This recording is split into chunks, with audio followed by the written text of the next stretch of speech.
We are in effect. Yes, we are. The junior high school coach, his name was Coleman Kidd, and he told. Sitting here watching the Celtics, kind of going back and forth between a couple of different games. Watching the Celtics, Cleveland, no Jason Tatum tonight. They look good against Cleveland.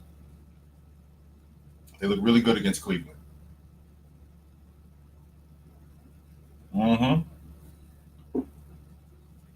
And I dig it. Let my peoples file in here a bit. Let them file in here. What up, Brandon? Dunks, what up, brother? Guru, what up? What up, Sean? How you doing, brother? What's going on, guys? How y'all doing tonight?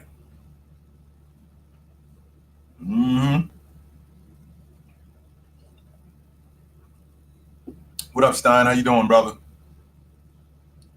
What up, Darren?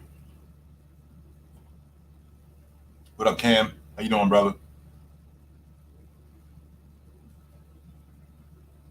Nice pass. Scholar. I like it. What up, Wayne? You letting y'all file in here. So I want to start the conversation with yesterday's action. I appreciate what Dallas is doing. I do. I absolutely appreciate it, and I think it's a win-win for Dallas. I do. Kyrie Irving looked really good. But the truth of the matter is, what up, Trav? The truth of the matter is, with that crew, when you're going up against Dallas, 30 and 30, from 30 from Luka, 30 from Kyrie Irving, that's not enough because we can do that too. We got all of that. Everything you got, we got. So now the question that needs to be answered is where is the other stuff going to come from? Because when I was looking at that group yesterday, I mean, Devin Booker, he got going. KD is the epitome of a mercenary. What I mean when I say that is what I do, and it doesn't mean anything where it doesn't matter where I am. It doesn't matter. I do it anywhere. You want to put me in Phoenix or you want to put me in Philadelphia? I'm buckets everywhere. Doesn't matter the system. My game doesn't have to change. In order to be successful, my game does not have to change. And because my game doesn't have to change, I'm going to be effective. And I'm going to be efficient too. So with that being said, where are the other things going to come from with Dallas? Well, they're not, because they can't really stop anybody.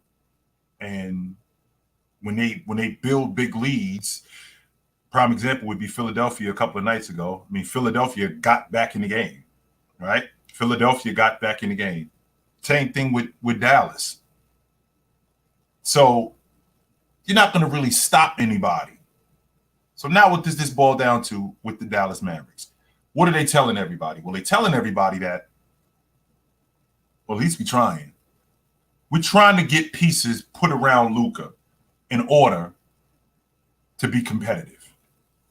I think Dallas might be I think Dallas is a first-round exit, to be honest with you. I think they're a play-in team, and I think that they're a first-round exit if they got to run into Denver, if they got to run into Phoenix in the first round. I think they're out in round one. No doubt about that. But I mean, what is there to say about KD? And on top of that, they got him under contract for 3 more seasons. I'm sorry, 2.5 more seasons. Is it 2.5 or 3 more seasons? I think it is that they got him under contract. Now, remember something, right? Remember this one thing when it comes to KD. KD's game travels, right? We all know KD's game travels. And in the process of KD's game traveling, his game affects other people's game. So Chris Paul might have the easiest job in the league. I thought Grayson Allen had the easiest job in the league. Is that my man Ticket in the house? Is Ticket in the house? Or is that a bot? I don't know if that's a troll, but that might be a troll. But if that's Ticket in the house, I just want to say what's up to my man Ticket. Anyway, so his game travels and it affects other people's game, which I was concerned about that because, Book got to play different. DeAndre Ayton got to play different. Chris Paul got to play different. But this is beneficial to them, right? This is way more beneficial to them than it was before KD showed up. I still had Phoenix as a top. I think I had Phoenix finishing second in the West before the season started.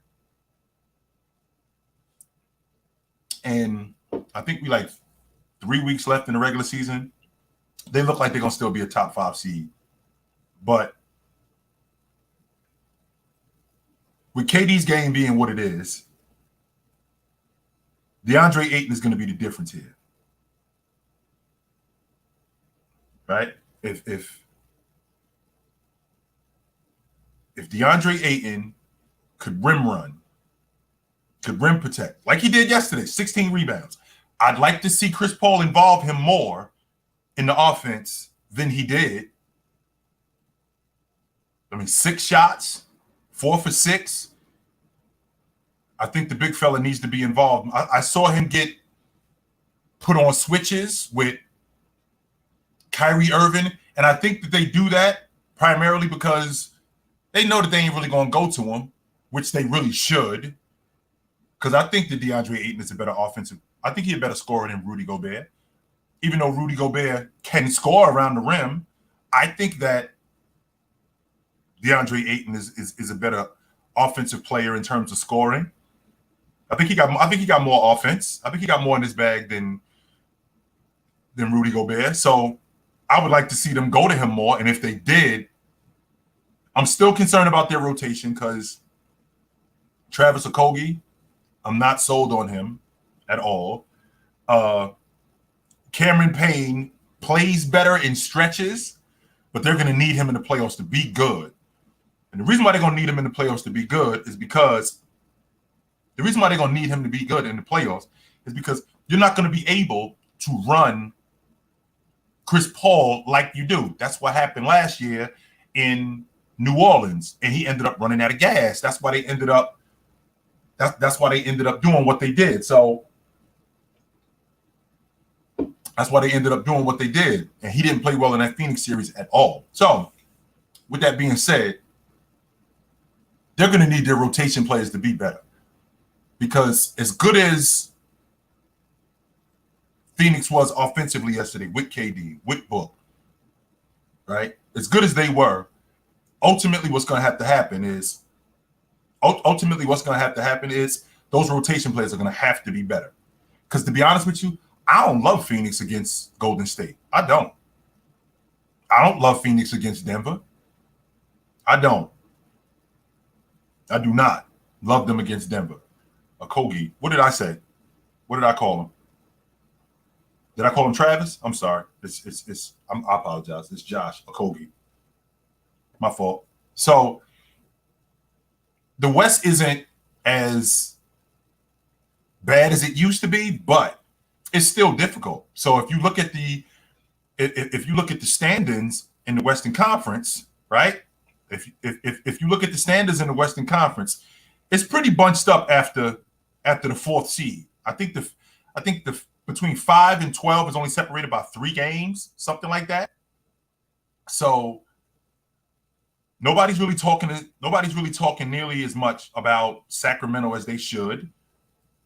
And I also think that the Warriors are coming. I know what you guys are thinking, but I'm not out on the Warriors. I'm just not. Until Steph, Clay, and Dre, with them 3 dudes in the lineup, all healthy, since 2014, 2015, the Golden State Warriors have been in the NBA Finals. Now, the Lakers exposed a liability yesterday, and that was Dre can't cover Anthony Davis. To be quite honest with you, nobody can cover him. He doesn't really strike me as somebody that anybody can cover. Like, once he gets going, you really can't do nothing with him. Nothing. So when I watch the Warriors, like I said, I still believe that believe is not the word I'm looking for. I watch the Warriors. I think that the road to the NBA championship goes through Golden State. I'm not on the fence about that. I'm not thinking maybe. I'm not thinking possibly. I think that the road to the NBA Finals goes through Golden State. And until somebody bounces them, they are the team to beat in the Western Conference. They look to me like they're going to be a top 5, quite possibly they look like they could be a top 5 seed, right? They're the 5th seed now, currently. And, I mean, they play Oklahoma City tomorrow night. They should beat them. They should beat Oklahoma City. Meanwhile, Minnesota, who I said before the season started, I had Minnesota as a top 5 seed, and just so you know, Minnesota, I think they're half a game out the 5 spot. But that's something else, right? That's something completely different. So, the Western Conference isn't as wide open. The Western Conference isn't as wide open as I thought it was going to be, even though there is a logjam between 5 and 13, right? Between 5 and 13.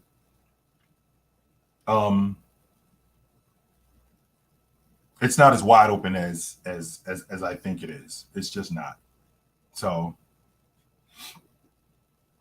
and just so you guys know, and I'm gonna let him in here, and I'm gonna let him talk. I'm gonna get y'all in the chat. I'm gonna get the link up, right? Because I'm gonna let him in here. And the reason why I'm gonna let him in here is because I want y'all to hear the foolishness. I'm gonna let this dude up in here, and I want y'all to hear the foolishness that you're about to experience with this dude. So you're gonna love this. This is classic. I'm telling y'all right now. I know you dudes come here to talk basketball, right? But I know that y'all do. So when y'all hear it, when y'all hear it, just know what it's gonna be. And let's not waste any time, folks. Let's not waste any time, folks. So without further ado, let's do it. Who him? What Who up? him? What's up? Who him? You. Who him? That's who it is. That's you. who he's talking about. It's you. What's up, brother? I finally found you. Yep, I'm right here. What's up? Found you. Yep. Yeah. I wanted to see what garbage you was gonna spew out. I finally found you. Hold up. Let me plug my thing back in. Hold up. Garbage. Garbage. I finally found you. Yep. I finally found you. So I didn't even catch your whole video. I didn't even catch the first 14 minutes. But I'm gonna get right into like the real story, because you did talk about the Golden State Warriors, and I'll be honest with you, I kind of agree. But the road to the Western Conference, as it turns out, and as it probably will turn out in the next couple of weeks, it's probably going to go through the Golden State Warriors. Here's the issue with that. There is another team ascending right now, and that's the Phoenix Suns. Right. Because as you know, you plug KD in anywhere, he could play in anywhere, obviously. Mm-hmm. Now, if the playoff starts today, who's playing who? Phoenix is at 4. Phoenix got the 4 spot, so they would have to see the Warriors in round 1. You like that? You like that matchup? I don't love that matchup. I don't. Oh, I'm gonna be laughing my ass off during that matchup. I don't love that. Listen. Who you don't like it for? I don't like that matchup for Phoenix. You don't like that matchup for Phoenix? No, I don't. I do not like that matchup for Phoenix. I tell you what, I don't like that matchup for Phoenix neither, because I've been on Front Street and I said the only team I think that's going to show Golden State Warriors the door, in my personal opinion, and any and everybody going to laugh. It's a whole lot of people up in. The only team that I think is going to show Golden State Warriors the door is either the Lakers, which that's not going to happen because the Lakers, we going to forget about that, or my sleeper team, and that's the Sacramento Kings. And a lot of people going to laugh at that, whatever. I really want to touch on the Eastern Conference. Mm-hmm. How concerned are you about these Boston Celtics right now? Who's their closer? Who's the dude they go into in the meat and potatoes of the game? Who is the guy? Tatum? Is it? Is it though? I want to say. I mean, just verbatimly speaking. And the fact that we are this late in the season, mm-hmm. and I can't say definitively that this is the dude we go into when we need buckets. This is the dude we go into when we need a big play. I can't say that definitively.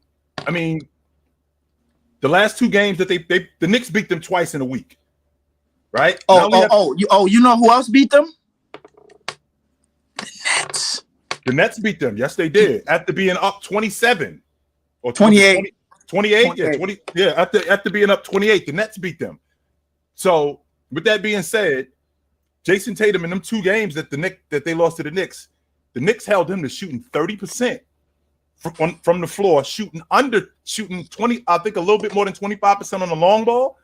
I don't love that matchup with them against Boston. I don't. I do not love that matchup. I don't. And you know what? Listen, for their own sake, because I don't think the Knicks is gonna get to the fourth spot. For their own sake, they better hope. They had better hope.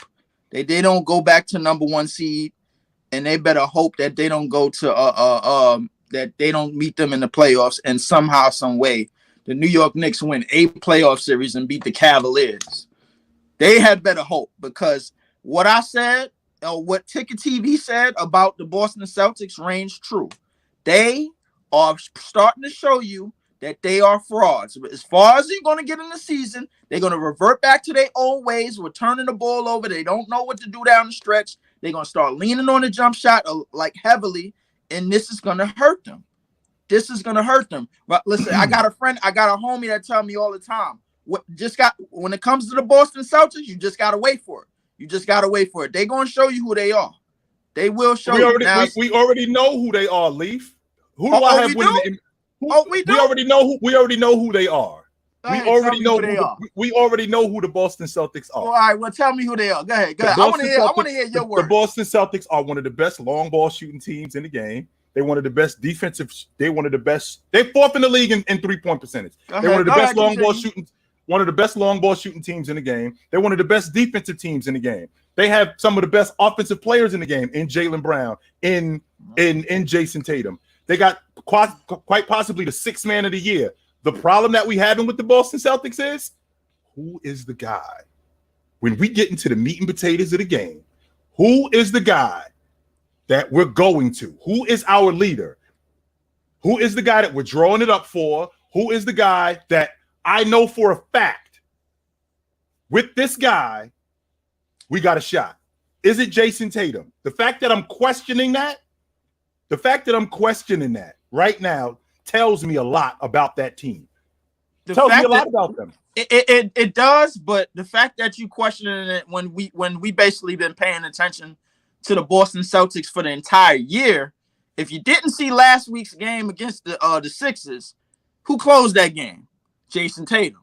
Yes, he did. You didn't say the Lakers game where they was up big on the Lakers, and that's when I first told you, bruh, Boston is not that good. And then who closed the game against Boston? Jason Tatum. Oh yeah, Jaylen Brown had a little bit of that too. Mm-hmm. But my point is that once they get in the playoffs, this new coach that they got, this new guy, I don't know if he's gonna be the guy that's gonna be the pull them together once things start getting tough.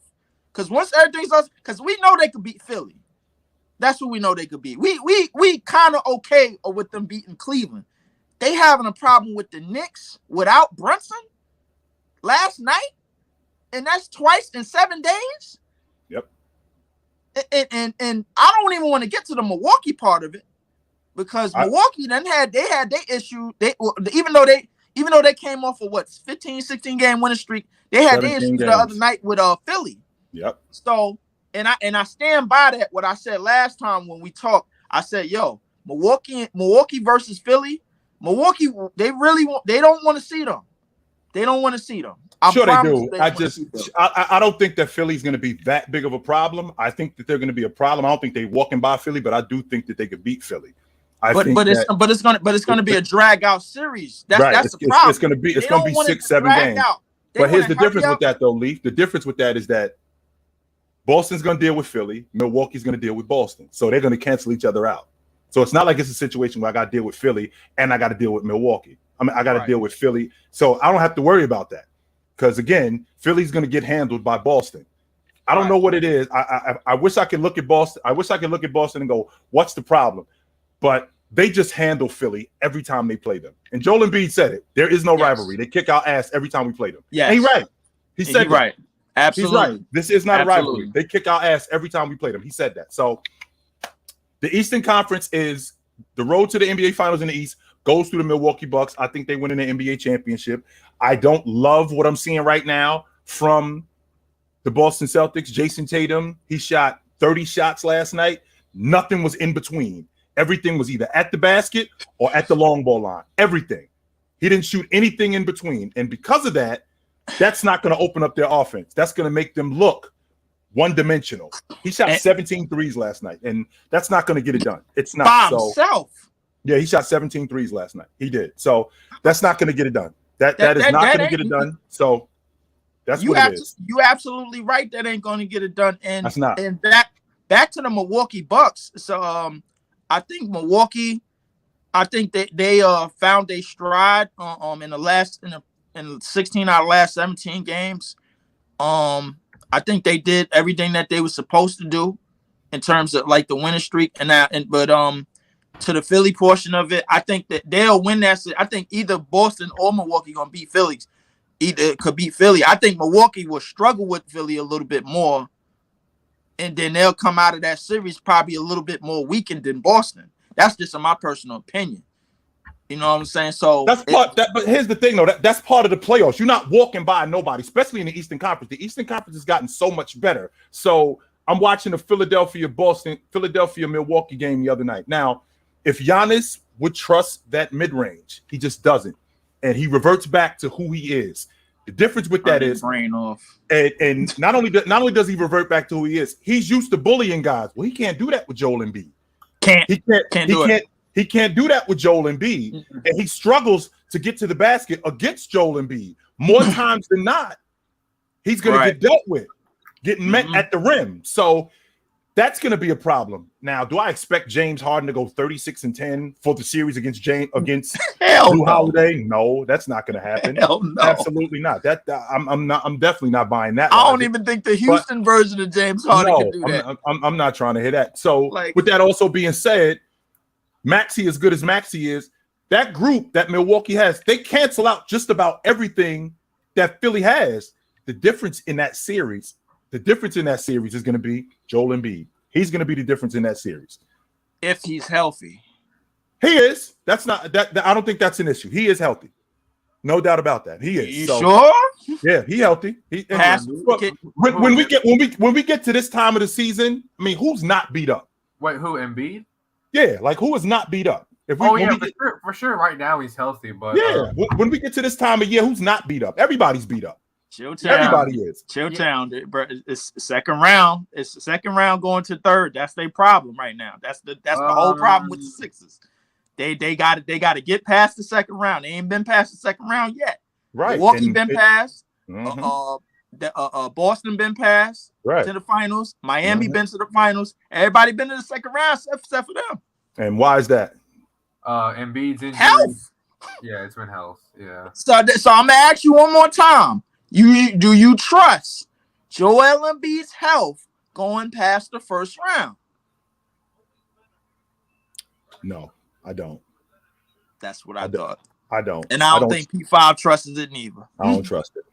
I can't trust it. So right. Anyway, if I had to take the past like half decade, like the past 5 years into account, then historically, then no, I can't trust Embiid's health going forward. I can't. But that doesn't mean that his game is not going to translate. If he could stay healthy, because last year he broke his face. Right. All right. I get with that. He broke his face, and his game suffered because of that. Now, what I can't keep doing is I can't keep using that logic. That's not going to work. Right. I can't keep saying, all right, well, the reason why they didn't get past them is because they weren't healthy. Well, eventually that story's going to get old. Right. And we got to start coming up with something else, because if that's it, that means that I can't rely on you, and I got to start looking in another direction. I can't do it. So I can't do that. So, all right, fellas, I got to move on, but I know where to find you dudes at. Yes, I do. You sure? I know where to find you at, Leaf. Yes, I do. I absolutely know where to find you at. Yes, I do. No doubt. I got to get some other people up in here. Indeed. What up? Yep. Yo, chill. What up, man? What's up, brother? What's up? Listen, man. How do y'all feel? Did you hear the news about Gino? He got that big contract, 3 years, $105 million. I said that Seattle, they should consider drafting a quarterback, whether Anthony Richardson or Will Levis, but it seems like they're comfortable in Gino. What's your thoughts about that? Well, 3 years, that's not really that big a deal. And I mean, if you think about it, how long is it going to take to develop a quarterback? It's not like you're going to get a quarterback like Patrick Mahomes. It's not like you're going to get a quarterback like Tom Brady or Peyton Manning. No, those guys don't come around a lot. So you got a bridge quarterback now in Geno Smith for the next 2 or 3 years. And I'm cool with that. I'm cool with that either. I think he could be a great mentor for a young quarterback if they draft him in the first round, whatever. That's the idea, to have a guy where, and I'm a firm believer in developing quarterbacks. I think the Jets screwed up. Zach Wilson. He should have been sitting behind Flacco. He wasn't ready, and they rushed him. He was not. Two things could be ready. True. I think the Jets sabotaged him, but at the same time, Zach Wilson. Look, he admitted in a game against the Patriots that he felt like he let the team down, and he was like, nah. So, I mean, that's kind of a problem to me, because when you take no accountability, especially as the leader, as the quarterback of the team, that's a big, big problem, especially when your defense does its part. I think I'm happy for Geno. As far as with the NBA is concerned, man, I think Jokic is going to win the MVP. Although some people could make the compelling argument for Giannis and Embiid. I heard Kendrick Perkins. I mentioned it while you were with the show Fluent. Kendrick Perkins accusing Jokic of stat padding. And I said it. Kendrick Perkins is just hating. I just feel like, look, if people don't want to give Jokic his credit because he hasn't won a championship, okay, fine. If you want to say Jokic has a lot more to prove, fine. I understand that. But I just don't understand why accusing him of stat padding. I mean, I was speaking with Elder the other day, and he was like, hey, look, man, stats is very important as far as with your contract and everything else is concerned. So what's your thoughts on what KP had? Well, first of all, I don't understand what stat padding means. I still haven't gotten a satisfactory answer on what stat padding means. Like, I hear a lot of people say to me, Russell Westbrook was stat padding. Well, weren't they in the playoffs because of his production? It wasn't like he was just doing that just to get numbers. They were winning. And in the process of them winning, that gets them into the playoffs, right? So same thing with Joker. I mean, Joker isn't just putting up numbers just to put numbers up. I mean, he gets Aaron Gordon involved. He gets KCP involved. He gets all of those guys involved. And because of him getting those guys involved, it results in his numbers looking good. And that results in them winning. So I don't understand exactly what stat padding means, because it sounds to me, I'm a little in the dark about it, because when I think about stat padding, I think about something that I'm just doing this for my own benefit. That's it. I'm not doing this to better the team. I'm not doing this to make sure that we are in the playoffs. I'm doing this strictly for my benefit. So that doesn't strike me as Joker doesn't strike me as somebody that's doing that. All of the stuff that he is doing, right? All of the stuff that he's doing is benefiting the unit. Right. It's benefiting the unit. Now, what I will say is I'm not really loving this logic or this narrative about him averaging a triple-double because we've been down this block before. All right. And if we've been down this block before, the fact that he's averaging a triple-double, I can appreciate where Denver is. But if we're going to bring up the fact that he was averaging a triple-double, we got to remember that Russ averaged a triple-double 4 times. He averaged a triple-double 4 times. So we can't start that narrative again because that narrative doesn't work. It's about winning. Different with Jokic compared to Russ is because Jokic is nowhere near the athlete that Russ is. Like Jokic, in terms of athleticism, no one views him as like a great athlete. I think that's why people are so amazed with a guy like Jokic to average a triple-double because we've never seen a big like him who could handle the ball and pass like that, although you can make an argument for other bigs. Mm-hmm. But with Russ, I think Russ is unfairly disrespected because they look at the turnovers, they look at his shooting, stuff like that. And I just think people like Skip Bayless, for an example, they just take him for granted and they have this personal agenda against Russ. So, but I think with Jokic, look, I still think he has a lot more to prove as far as championship. I think he's under the most pressure this year to win a championship because if he doesn't get it done, mark my word, there's going to be a lot of criticism at his direction if he doesn't get it done. All I'm just saying with people like Kendrick Perkins, man, look, man, if you want to make a compelling argument for Joel Embiid, and I get it, you like Joel Embiid, I like Joel Embiid, I know you do. Fine, make the argument, but don't try to discredit what Jokic has done. That's all I'm saying. I just need to get a satisfactory answer on what exactly stat padding means. That's all. I'm not saying that stat padding isn't a thing. Stats, right? And you're just shitting on them. Sorry for my language. Right, but and that's not what Joker is doing. Joker is producing at a rate that's benefiting his team. Right. And because he's producing at a rate that's benefiting his team, we got to talk about him as the league MVP. I personally think it's Giannis. I said it was Giannis before the season started. I see what Giannis is doing. He in the top 5 in the league in scoring. He in the top 5 in the league in rebound, top 3 in the league in rebounding. He actually led the league in rebounding at one point. He's one of the better defensive players in the game. And this is with Middleton being in and out of the lineup. Drew Holiday's been in and out of the lineup. Connaughton has been in and out of the lineup. Bobby Portis has been in and out of the lineup. And this team has still been at the top of the Eastern Conference, which has been a tougher conference up until this point. It's been tougher out in the East than it has been in the West. This has been years that the West has been. I think that the East has now done a better job and has gotten a lot better. So again, when I think about the league MVP, I think about the guy who is the most valuable to his team's success, and I'm having a difficult time with the logic that it's not Giannis. So that's where I'm at with that. One last question before I let you go. Yep. By any chance, did you see Chris Rock's Netflix special Select? I have not seen it. I have not seen it yet. Oh, I do plan on watching it though. Yes, I do. He finally talked about the Oscar situation, and I just put the video on my YouTube. Man, he went after Will and Jada, and I've said before, man, look, I'm glad that Chris Rock spoke about the situation because it was his first time actually addressing it. And I've said before, man, if I'm Will, I got to move on from Jada because it's clear she don't love me. I don't know how you feel about it, but she don't love him. I mean, if you truly love Will, you wouldn't have allowed that situation like that at the Oscars to happen. That's all I'm saying.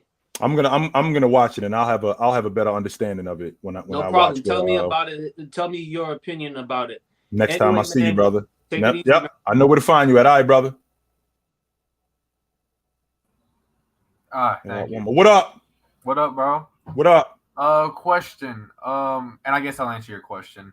Stat padding, it's usually regarded like via the eye test. It's not just looking at stats. It's like when Westbrook would, you know how Westbrook, guards during a free throw, they usually line up near the half, like around the 3-point line, over near the logo. You know that, right? Right.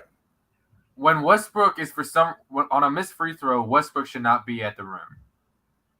Like stealing a rebound from Steven Adams. That's what stat padding is. It's like when you're going out of your way to get a rebound, or when you're like in a game, or when you're in a game late and it's a blowout, but you're just trying to get the triple double by dumping it off or something. I don't see Joker doing that. I don't see Joker. I do not see Joker doing that. No, I don't. Trust me, he's not. But for me, the play-in is kind of growing on me because I think the play-in tournaments made the NBA a lot more interesting, especially kind of at the bottom.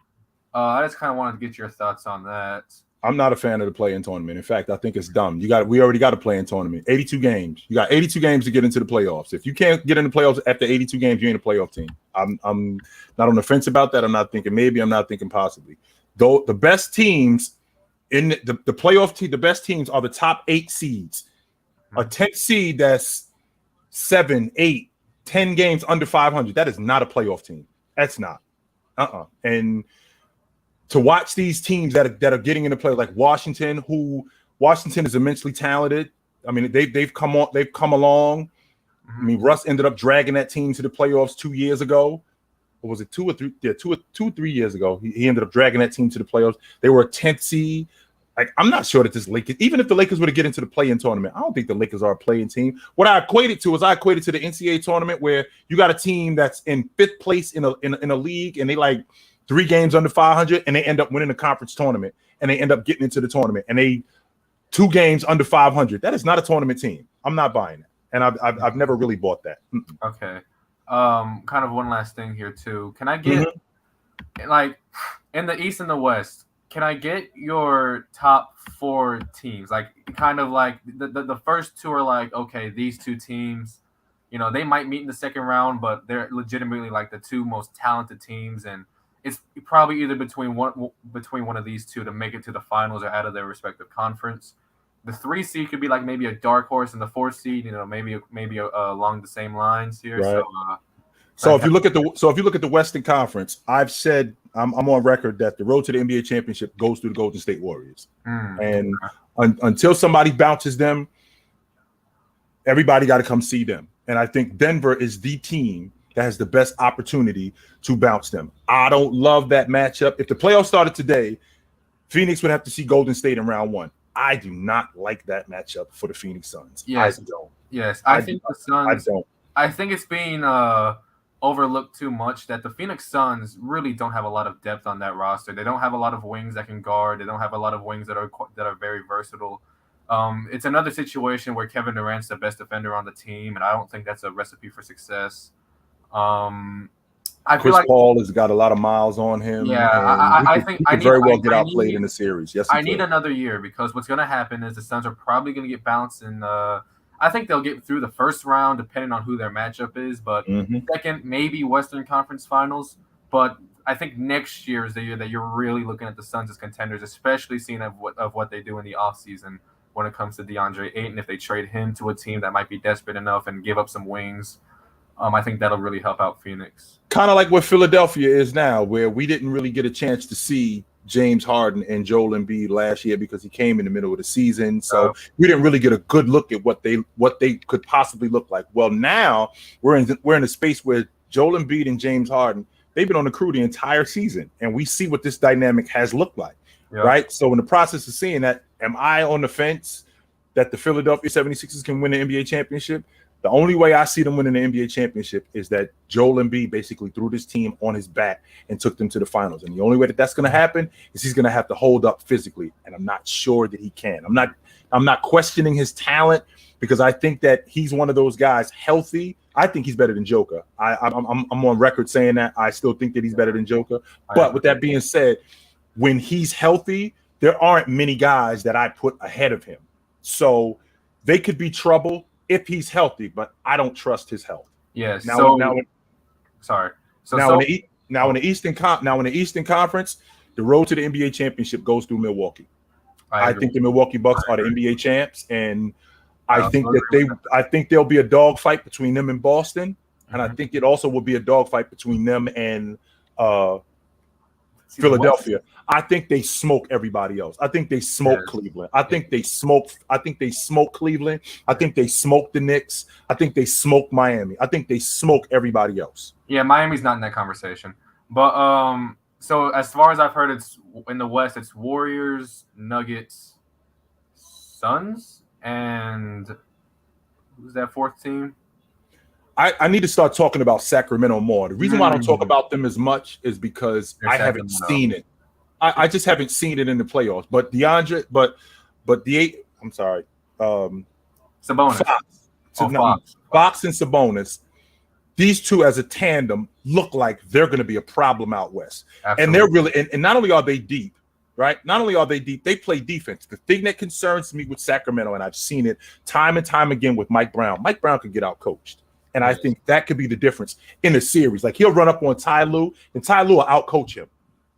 Not because he's got better, not because he doesn't have the talent, but because he could get out coached. That's the thing that concerns me more than anything. Because I watched Stan Van Gundy run circles around him in that Eastern Conference Championship in 2009 when he was with that Cleveland team. Oh. So I think that he could get out coached, and that's the thing that worries me with him. So. And in the East, as far as I've heard, if I had to assume it for you, I don't want to put words in your mouth. Milwaukee, Boston, Philly, and is it Cleveland or New York for you? Cleveland. Okay. Mm-hmm. All right. That's fair. And I think Cleveland is. I still think they're a year away. Yeah. I'd be surprised if they ended up in the conference championship. Really surprised. I think they're a second round team. I'd be really surprised if they ended up in the conference championship. Really. Cleveland, you give it 1 or 2 years, Cleveland's going to be scary good. Yes, they are. They are. Yes. And, all right, brother. All right. Yep. Yo. What up? Yo, OG. What up? You can hear me? Yep. All right. I got a question for you. I've been waiting. I didn't get to go on last week, but I've been waiting for it to ask you this. So what did you say you value production, right? All time? Yeah, like I'm asking, like, do you like where do you like on your list of things that you value all time? What do you like? Where is production at? It's up there, no question about. I care what you produce, no doubt about that. All right. But what I'm asking you is like, last week I watched the game against the Bucks. The Sixers scored 48 points in the fourth quarter. 50? Wasn't it 50? It was 48. It's 48. It was 48. I thought it was 50. I'm sorry. Keep going. And then you watch the Grizzlies score 51 on the Clippers last night and lose. And I'm sitting here like, bro, what are we saying about this era coming down at the end? Because there's going to be players who have, I don't want to say inflated production because that's just their era compared to all-time greats. I mean, the New York Knicks have one of the best defensive teams in the game over the last 9 games, and they've given up 111. That's what I'm saying. That's the era that we live in, though, my man. I understand that, but I'm just saying, like, then you look back at somebody like, hey, Jalen Brunson averaging, like, how much did he average, like, 25? Yes. Like, and I think Ray Allen in his prime averaged 23, 24. And I think Ray Allen in his prime was a better scorer than Jalen Brunson. You know what I'm saying? He was not only was he a better scorer, he was an overall better player than Jalen Brunson. Yes, he was. And then that's what I'm saying. When you go back and you look at it like, dang, people gonna go back and look at the numbers, and that's why numbers can be misconstrued, bro. Well, here's the thing, man, and I have had this conversation, and I'll say it again. When we only talk numbers, that's an ugly rabbit hole that I don't want to go down, because then I gotta start saying stuff like Rudy Gobert is a better defensive player than Hakeem Olajuwon. I gotta start saying stuff like that, and I don't want to say that. No.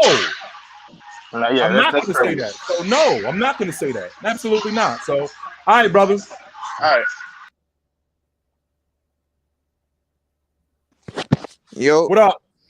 I came for something, but I'm gonna just tell you what stat pattern is. I think stat pattern is when your team is losing and you're just trying to put points up on the board, so it don't make you look as bad. Like say you down 20, you trying hard, you know how the other team normally like falling back and things like that. I think that's what stat pattern is.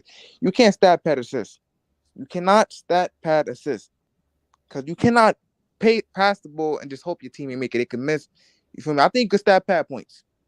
Do you agree with that? You could stat pad point. Like you could just like draw a foul, just play it, like, you know what I'm saying? Like I just think when you're losing, I mean, to make it respectable, I mean, to make a score respectable, yeah. I mean, a team will let you bat. Instead of you being now 30, we ended up beating them by 15.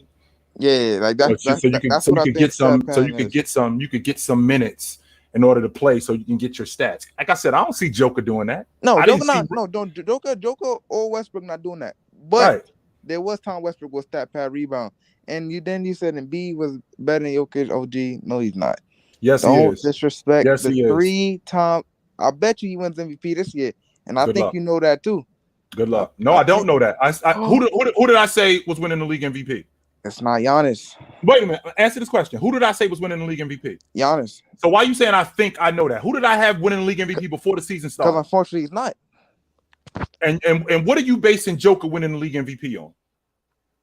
It's not only that. You know what? It is that he's having triple double, and not because he having triple double on a 6th place team, 7th place. OG, they're first in the West. They're first in the West. And Joker is, and I think Giannis Westbrook was doing the 5th, 6th seed. This is not the same thing at all. So and Giannis is, I think his team is in first place. I think they got the best record in the NBA. Not only do they have the best record in the NBA, Giannis is 3rd in the league in scoring. I think he's 2nd in the league in rebounding. He's gonna be a first team all league defender too. On top of all that. So. Oh no, D. One more thing. This John Morant situation. I watched a video and you were saying these people. Where do you think these people came from? Because like you said, he wasn't acting like this when he first pulled up. Where these people come from? You'd be surprised, man, when you get to that space where you're in quote unquote superstardom. Things are happening so fast that people that are around you, they come out of nowhere and you don't even recognize it until they're in your circle. Like, damn, who is this dude? How did he even get here? And they've been around so long that now it's become normal because things are moving so fast. So and not only that, the people that are around him, his close people, they've allowed these people into his circle. So because they've allowed these people into his circle, they are moving exactly like the people that are in his circle instead of looking out for him. And I watched a video, and I seen that it was a Memphis players only meeting, and apparently John Morant did not care at all what they was telling him. That's the word out. He did not care. Steven Adams. So, this might sound crazy to you, but I think John Morant want to go down as a tough guy. But I don't know why. And if that's true. And if that's true, if he wants to go down as a tough guy, he could have that. That's going to happen. And we've seen what's happened with guys who portray something that they're actually not. We've seen what happened to Michael Vick. and it may happen. It may take losing everything in order for them to understand. It may take that. And until this what makes it all worse. The pace situation. All these situations in the moment, they was gonna let him off the hook. They're not even gonna investigate all of that. I'm hearing police looking into it. This could turn out very bad for John. Well, let me ask you this question. That was in Denver, is that correct? Correct. So the first question is whose gun was that? So let's just say for the sake of argument that was his gun, right? Okay. How did he get it there? Because he don't live in Denver. He live in Memphis. He does not. He lives in so what if that was his friend gun who live in Denver? Like, let's just say that's something different. That's why we're investigating it. Okay. Who gun was it? We'll start there. We'll start with whose burner was that? If that's his gun and that's registered to him, that means that he took it from where he got it registered. Now, when you transporting firearms, this could turn. When you're transporting firearms, there's a process, my man. This ain't like driving a car from state to state. Yeah. Actually, in fact, it's exactly like driving a car from state to state. You can't just drive a car from state to state without a license. You have to transport your car and you have to be licensed. If this firearm that you have in Tennessee, if you bring it to Colorado and you didn't inform anybody, that means that I'm transferring firearms illegally. That's a federal crime. Now we're talking about something completely different now. Oh yeah, I seen the comment. John was talking about see how the hollows feel one time. Oh, this could turn out. Why? It could be bad. It could be bad. So I'm interested to see how this thing. If John Morant was like some like basic role player, we wouldn't. But this is a superstar in the league.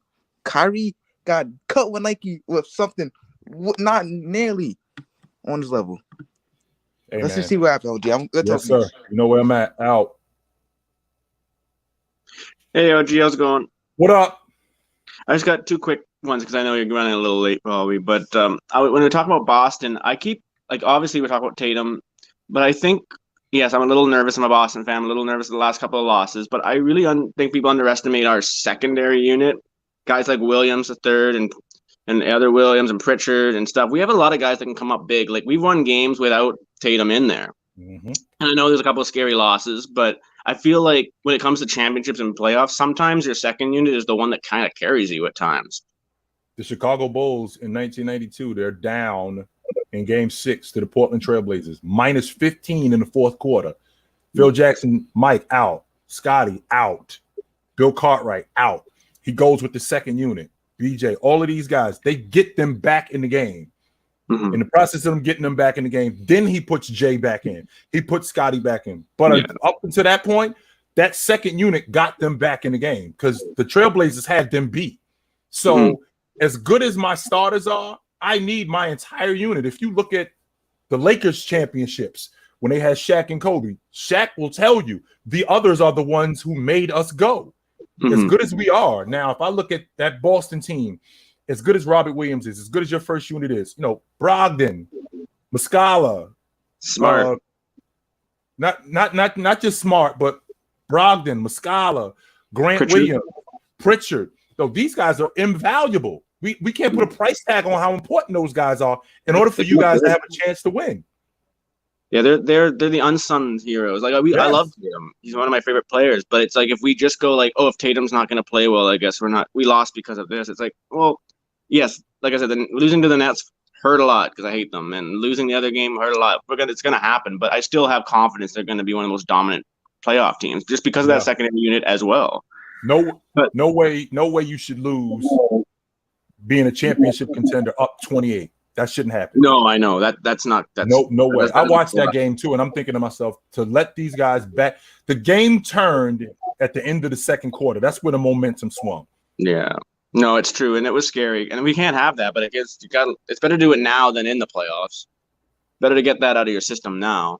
Yeah. My other question was regard to I am so sick and tired of people getting angry at other people's top tens. Like the fact, like I don't have Kobe top. I have Kobe at 8. I don't have him at 11, but I'm not going to get mad at you for that. I'm not going to get mad at someone else who might have him somewhere else. I find that, and you might be able to comment on this a bit more, but I find since Kobe's passed away, more people have put him up higher because of that. I mean, I love Kobe, but so many people are like, oh, yeah, I got him third. It's like, where would you have him if I asked you in 2018? Well, rewind the clock to 2016 when ESPN came out with the top 100 players all time. They had Kobe at 12. I had him at 11. Yeah. Right. And then just this top 75 list that came out, they had him at 10. I got him at 11. So most of the people that I hear that are logical got him anywhere between 7 and 12. Like the people that I got to listen to that have him between 3 and 2. And I'm like, no. I mean, he was great. He was great. But I think even Kobe, if he were alive today, would be like, man, no, come on. Like, I think he'd be respectful enough to know that, I don't know, maybe he would think he's number one. I don't know. But like, there's so many top 10s out there. And I've seen like a bunch of like celebrity ones, top 10s. And I'm just like, and some people have like Magic number 2. And I was just like, oh, okay. Like, I don't know. Maybe it's me, but I just like, I don't really give a shit about someone else's top 10 necessarily. Right. Sorry. Right. Get you in the chat, buddy. All right, brother. You know where to find me at. Sounds good, buddy. Have a good one. Yeah.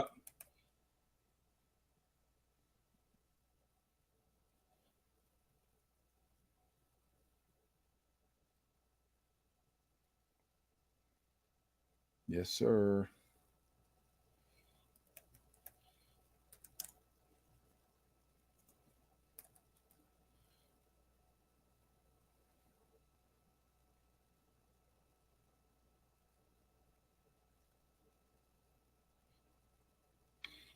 Yeah. So we got some good games going on tonight. We got some good games going on tonight, and I'm going to check back in with this Boston-Cleveland game.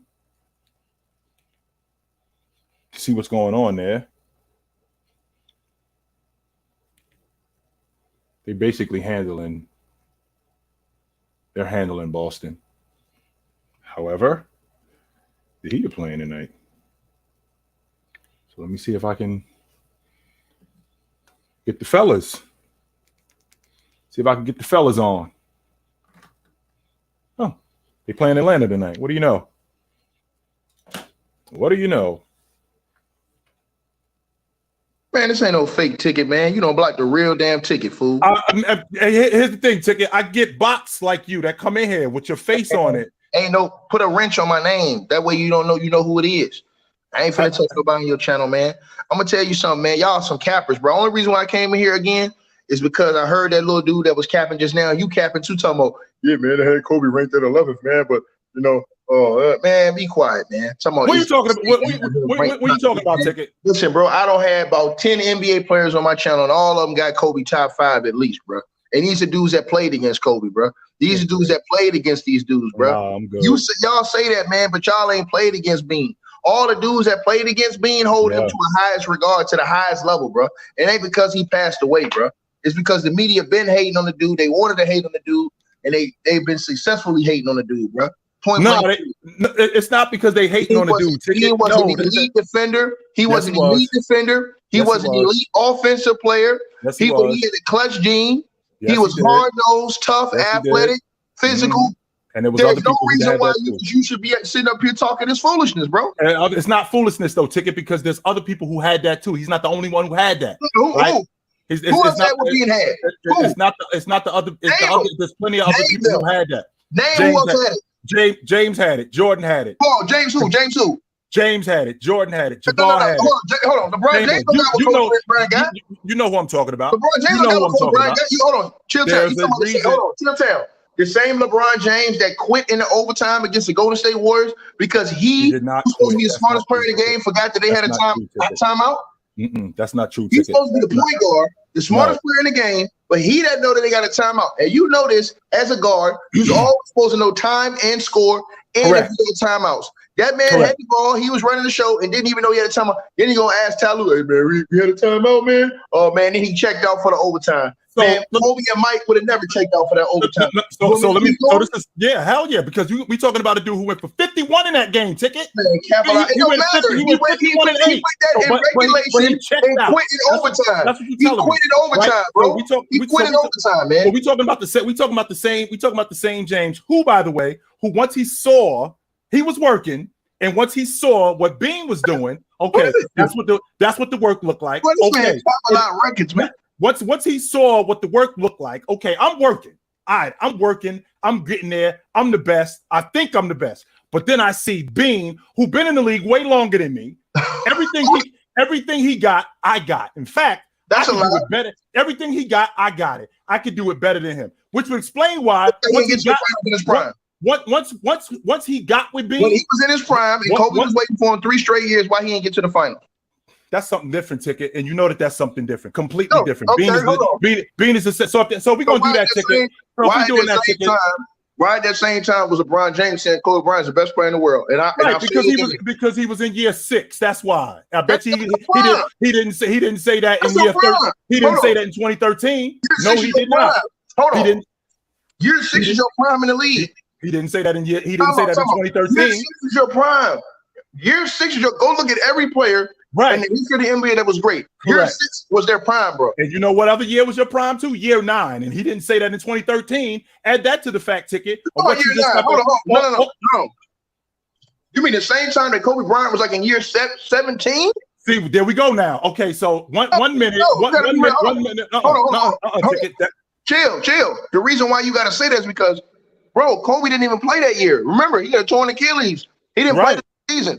Yes. So why would LeBron James say he's the best player and the nigga was hurt? He didn't even play no more from that year on. In 2013, that's when he tore his Achilles. You sure it wasn't 2014? No, you're not hearing me. I'm saying he was out the next season. Remember, he got hurt the next 2 seasons. He did. Bro. Right, he did say that. But in year 6, I'm saying he got hurt the next 2 seasons. That was a respect thing because, like I just said, that was not a respect thing. Hold on. Absolutely, that was a respect thing. Hold on.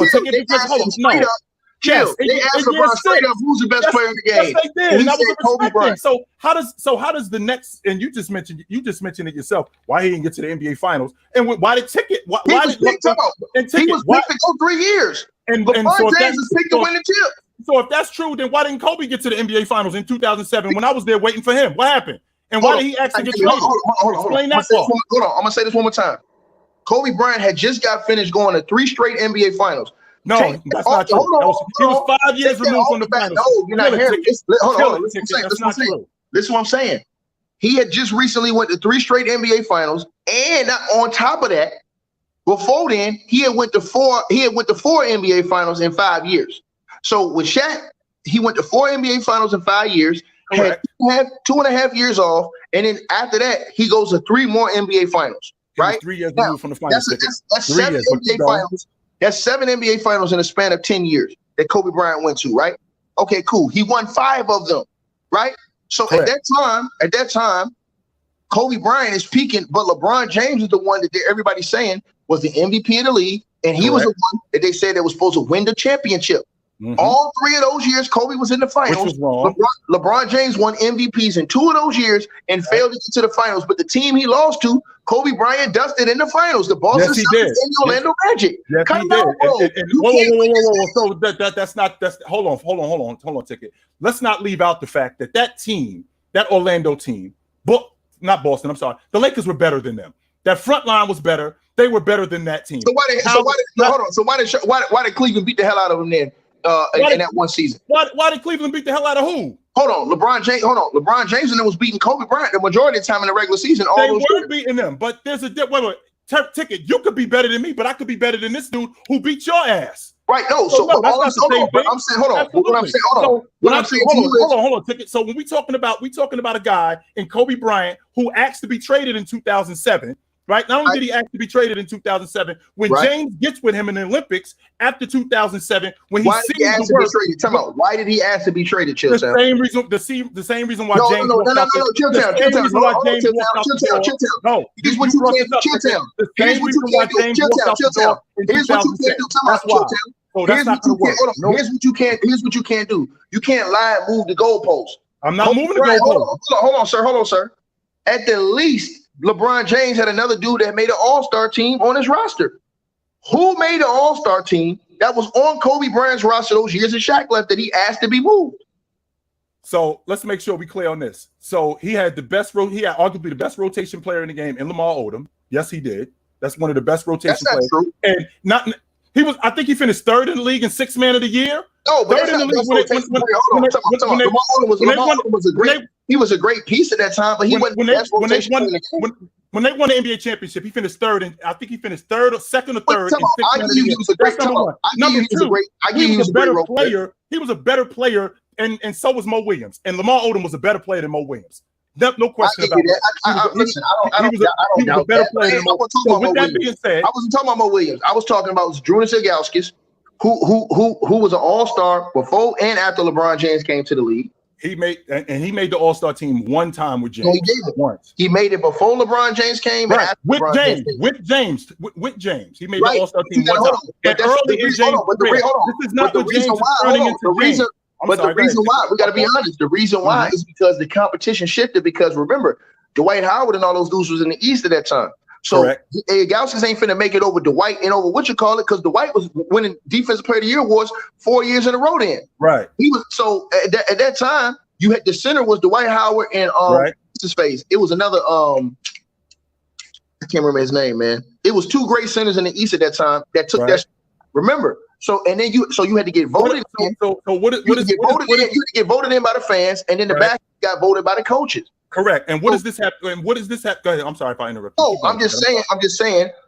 Listen. All I'm saying is that it wasn't a cakewalk then to be a big man and make the All-Star team. No, because it was basically only one center. Because remember, they were still always taking more guards.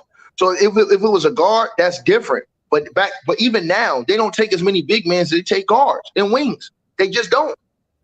And that's true. And what we argue in 2 different things, Ticket. What we're arguing is what James had and what Bryant had. Why Bryant? Okay. So Bryant had no. So why Bryant? Why did Bryant? So what you call it was hurt. Butler was hurt for most of that year.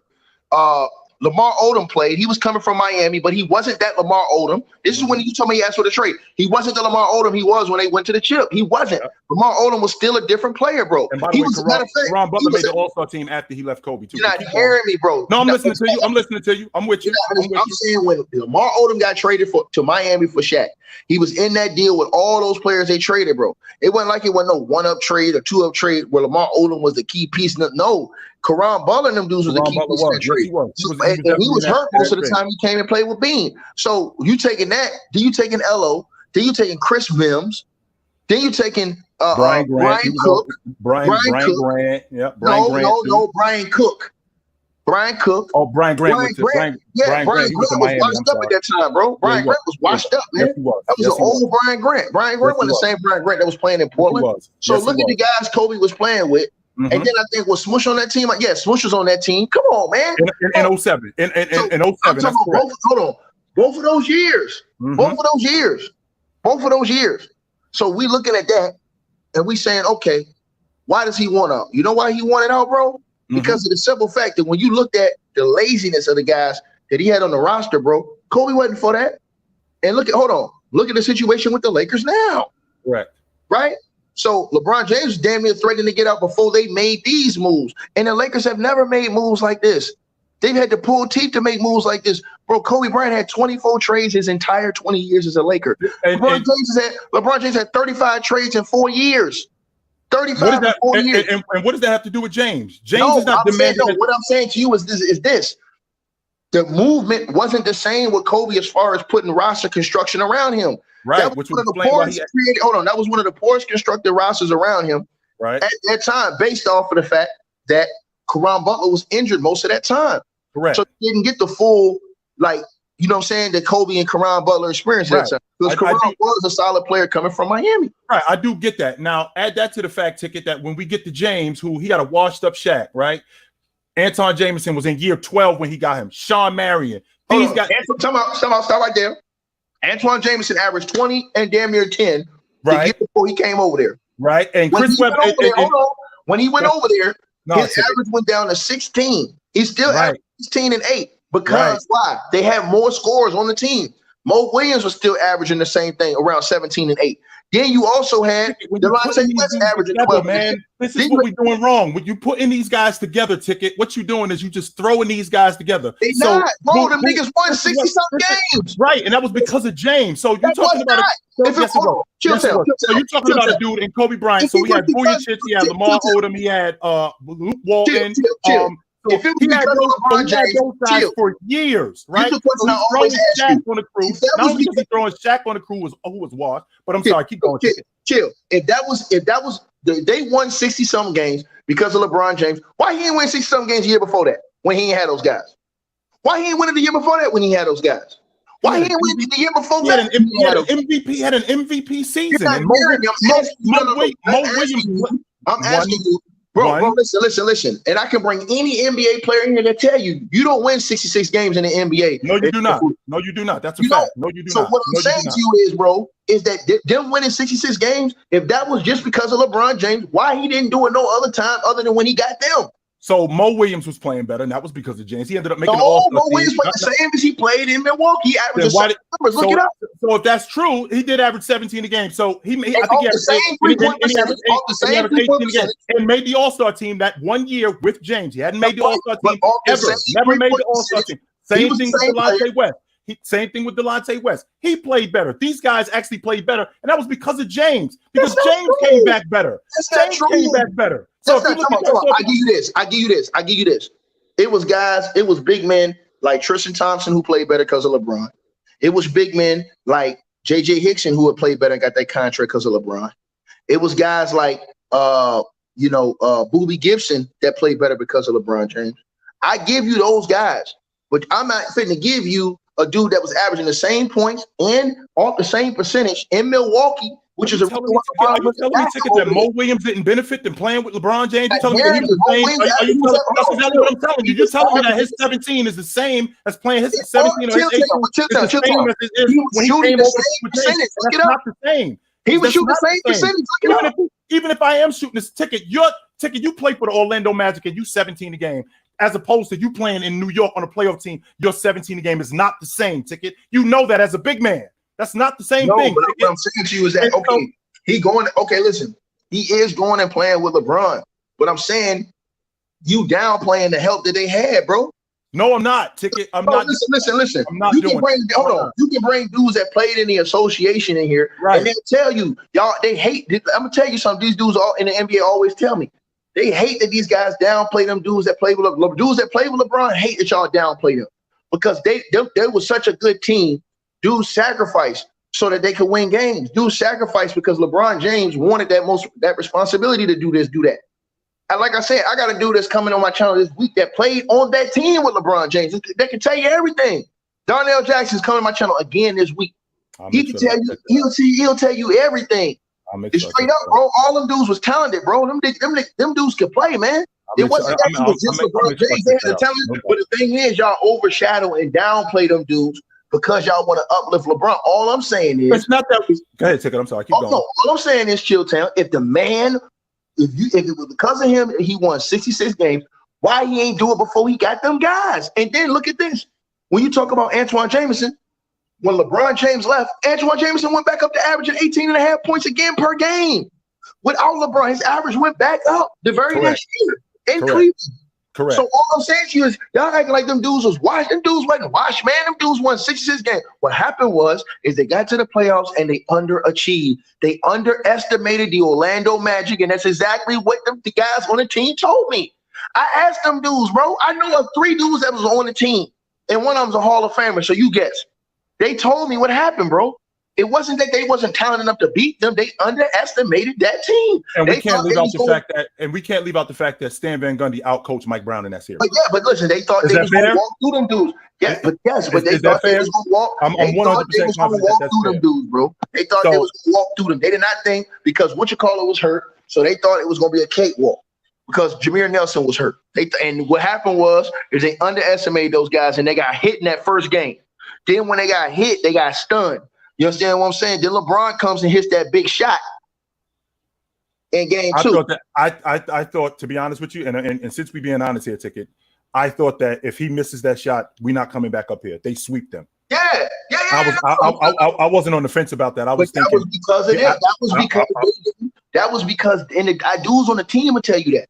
They wasn't the same way Chris Copeland told me. I asked him, I said, yo, how y'all lose to the Miami? I mean, how y'all lose to the Indiana Pacers when y'all was supposed to be the ones playing the Heat because y'all had beat the Heat all those times that season. Correct. And he told me, look, we overlooked them. And times in the NBA, you overlook teams in the playoffs, and that's how you get burned. But when you get that deep into the playoffs, are you really looking past teams? I mean, we're in the Eastern Conference Championship. It's not like we are a 66-win team and we're going up against the 8th seed and we're looking past these dudes. I don't think that's the same thing.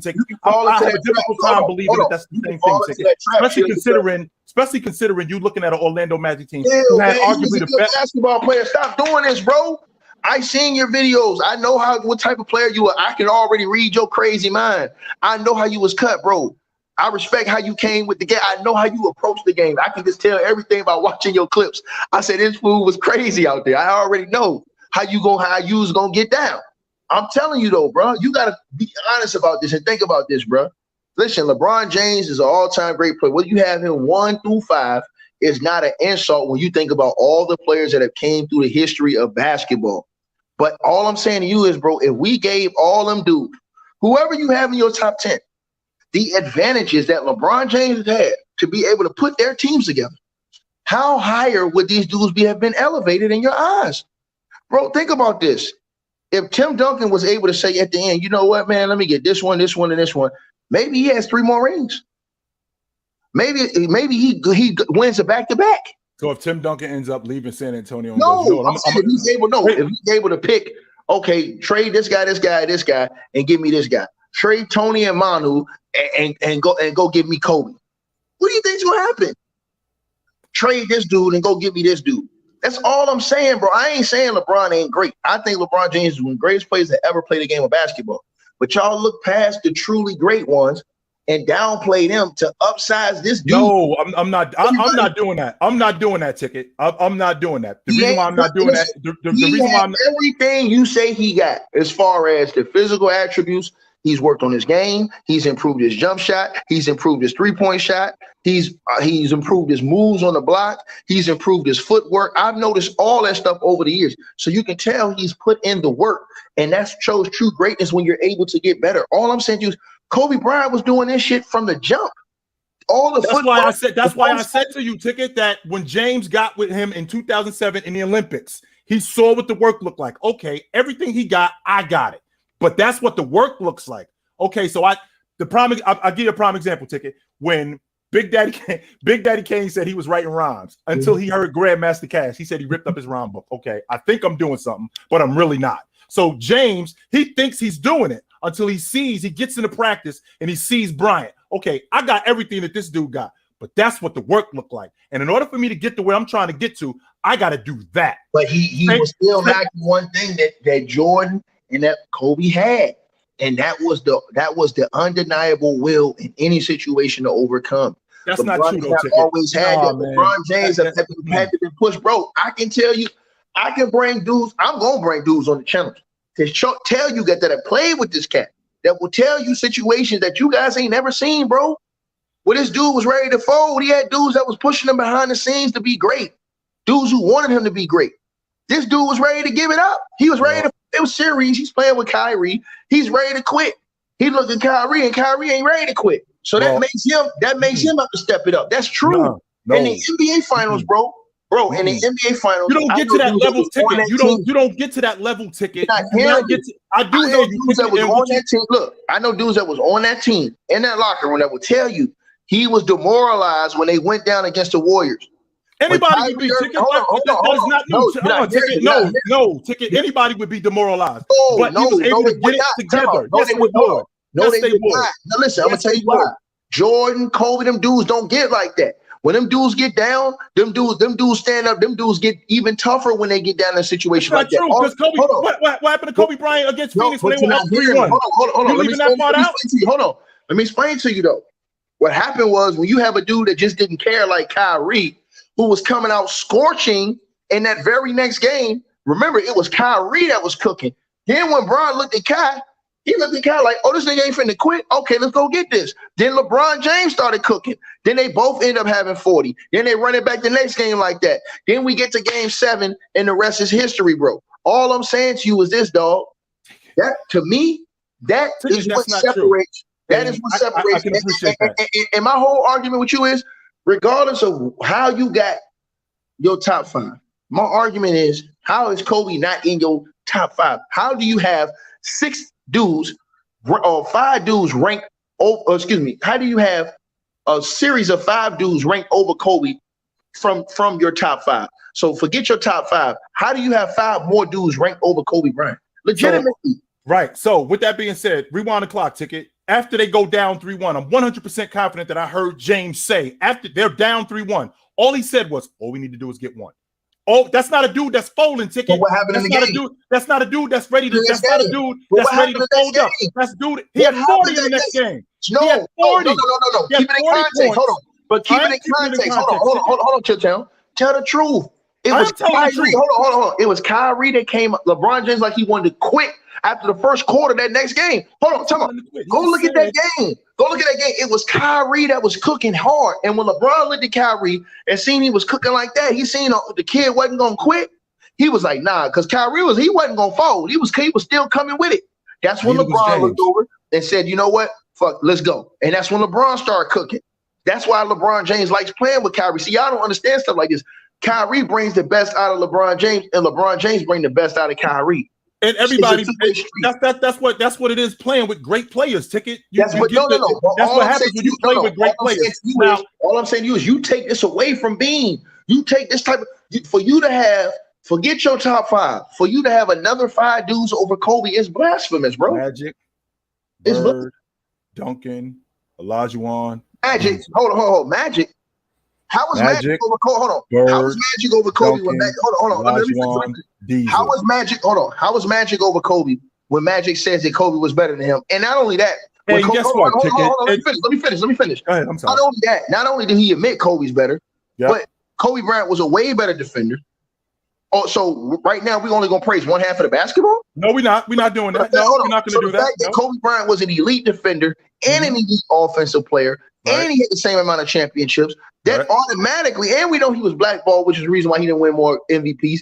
That automatically, and Kendrick Perkins said on national TV, it was a crime that him and Shaq only had 2 MVPs combined, but you got Steve Nash and Jokic get ready to get 5 combined with 0 championships. But we'll leave that for another day. Like I said to you, dog, you know, I know, man. Kobe Bryant's resume is unbelievable, bro. It is, no doubt, no doubt about that. But for you to say Magic was better, it's bull jive, bro. Just off the you just said that Magic said that Kobe was better than him, even though Gary Payton told us that John Stockton was more difficult to deal with than Michael Jordan. So am I really going to? I heard everything that you said. Was a better player than him. Right, and like I just said, Gary Payton said that John Stockton was more difficult to deal with than Michael Jordan. No, he didn't say he was better. He just said that. So what's the difference? It's basically the same thing. So with that being said, that's not basically the same thing. That's not basically. He said just because you're difficult to deal with don't mean you better. Bro, listen. He said he was the toughest guy you ever had to guard. All them dudes you named said Kobe's better. Larry Bird says Kobe's better. He said, look, if you want to win, you play with Kobe. If you want to have fun, you go play with LeBron James. And win. No, he didn't say and win. I played the video. Oh, no, he didn't say that, but he left that part out. But that part is important because he did win. But you're not hearing me. No, I hear you. I heard what you said. This is how them guys felt. Then let's go to Tim Duncan, right? Okay, Kobe Bryant didn't have the stability Tim Duncan had. Tim Duncan had the same supporting cast and the same coach for his whole career. So that's and he never won back to back. So you had all that talent. You never won back-to-back championships ever. So that's an indictment right there off the fact that, bro, you had dudes that was in their prime when you was getting older that was still helping carry you deep in the playoffs. Then you get Kawhi. So let's talk about that. We don't even talk about that. You're telling me that Kobe Bryant didn't have the stability, even though he had Shaq for 8 years. He had the best coach in the game, and Phil Jackson. No, I hear everything that you just said. I'm saying that Tim Duncan, once again, Tim Duncan for 13, 14 to 15 years. We're talking about Kobe Bryant, who had Shaq for 8 years, and Tim Duncan had his guys for 14. And we had the entire decade. He had best coach. Tim Duncan had his guys for 14. It wasn't like it was a situation for 8 years. That's not true. Yes, he did. From 1996 to 2004, he had him for 8 seasons. Hold on. Okay, so watch this. Okay, so hold on. So how long did Tim Duncan have Tony Parker and Manu Ginobili? 14? He had Tim Duncan. Tim Duncan had Tony Parker. He got Ginobili in 2003. He got him for 14 years. And Ginobili played 15 years, right? He played his last year in Charlotte. He played his last year in Charlotte. He played 15 years. He played his last year in Charlotte. All the other years he played from 2011 to 2014. So he had. But remember who Tony and Ginobili too. And Tony Parker. Don't make it sound like Tony Parker was that dude from the door. Tony Parker was carrying them niggas. Don't do it. Don't do it to yourself. Don't do it to yourself. Tony Parker was the best player on the team. 100% confident that 2003. Bro, we're talking about this tomorrow. We are talking about this tomorrow on Play. You are sad, bro. Yes, you will sit up here and say Tony Parker wasn't carrying that team them last. Tony Parker was the best player. Tim Duncan was first team All NBA in 2013. Okay, so let me ask you this question. Hold on, let me ask you this question. Let me ask you this question. What are we talking about? When Tim Duncan was playing like trash in that NBA Finals against LeBron James, you don't count that against him? Trash in 2013? In that first NBA Finals, in the first Finals against LeBron James in 2007, Tim Duncan played like trash. You think he was garbage? 40-something% from the field. 40-something% from the field. That was his worst series ever. The first team All NBA. No, I'm saying, it was only one of the big three that played well in that series, bro. Only one. And you guess who it is? It was Tony Parker. So that's okay. Now, and to the last one, Tony Parker was the best one in that finals. Not the last one, excuse me, the one before that, before Kawhi came. Tony Parker was the best one in that one. In 2013. Bro, cut it out. Tony Parker was balling in this. Yo, this nigga right here, man. Bro, you sad, man. You killing me, Ticket. You killing me, Ticket. Hey, bro, I'll put this up on you tomorrow, dog. We'll definitely do this again tomorrow. You're gonna see him with a straight face and say Tony Parker wasn't running it. He wasn't running it. Tony Parker is the same Ticket. Tony Parker is the same dude who in 2003, when they were in the NBA Finals, they were talking about trading him and bringing in Jason Kidd. That was a conversation. Why was he talking about trading him? It wasn't about basketball. It wasn't about basketball. What was it about then? about him piping other dudes' wives. Man, that was years later. Ticket. That wasn't in 2003. That was years later. We ain't doing that. No way. You talking about me capping? Tell the whole story, Ticket. Don't do that. Hey, chill. Don't worry. I'm gonna get you tomorrow. Yeah, we'll definitely do it again tomorrow. All right, my man. I know and Kobe's 5-2 against Tim Duncan in the playoffs. Now, I thought it was 4-2. No, 5-2. Get it right. So he beat him in 2003. I'm sorry, he beat him in 2001, beat him in 2002, beat him in 2004, beat him in 2009. When else did he beat him? That's the only time I remember. 5-2. Again, beat him in 2001, beat him in 2002, beat him in 2004, and beat him in 2009. Next time they lost is when Dwight was over there when Kobe got hurt as a killer. They won again, and then they lost to him in the first round when when Kobe hurt his Achilles and Dwight was out there getting destroyed. Did they beat them in 2008 too when they went to the finals or not? Mm-hmm. I gotta go look. I gotta go because unlike the other dudes that we talked to, Ticket, I'm going off the top of my head like you are. I'm not doing that other stuff. So I think I'm not sure if it was 2008. I'm gonna clean these YouTube streets up. So, I had dudes calling me and hit me up, man, and dudes pulling up on my channel from the league. All these brothers hit me, man. Like, hey, man, we gotta clean this up, man. I told them about you, dog. I'm gonna get you on those panels with us, man, because I'm gonna have all NBA panels. And here's the funny part, right? My boy Copeland talks the same kind of talk you talk. Chris Copeland. LeBron is the GOAT and all this other. He talked the same foolishness you talk.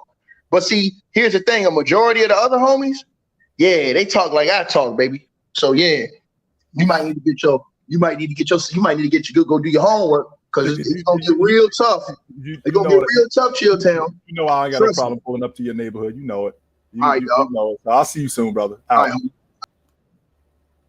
My man Ticket TV. So we kind of went over a little bit, and I was supposed to get with my man Tone tonight. So I'm going to get with him right now. I got to move over to TikTok. So it was good to see you dudes tonight, and I will see you guys tomorrow on the panel. You guys know where to hold on. Let me get with I think I got time for one more. Yeah, I think I got time. Yeah, I think I got time for one more. This dude. I got time for one more, and then I'm gonna bounce. I got time for one more, and then I'm gonna bounce. So yeah, I got time for one more. So and then I'm gonna bounce because I really do gotta. I'm supposed to get with my man Tone. So there it is. Come on in here. Where you at? You're telling me to stop lying. So come on in here and bring it. I got time for one more. I do.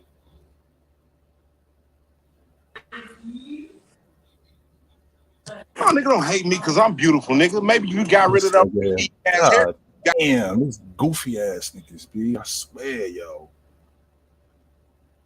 Goofy ass dudes. That's who this dude is. We'll block this user. Nah, he what you call it. He don't worry about him. He's a bot. Don't worry about him. So, but it was good to see you dudes. I will definitely get with you dudes later. Until then, take it light. Take it.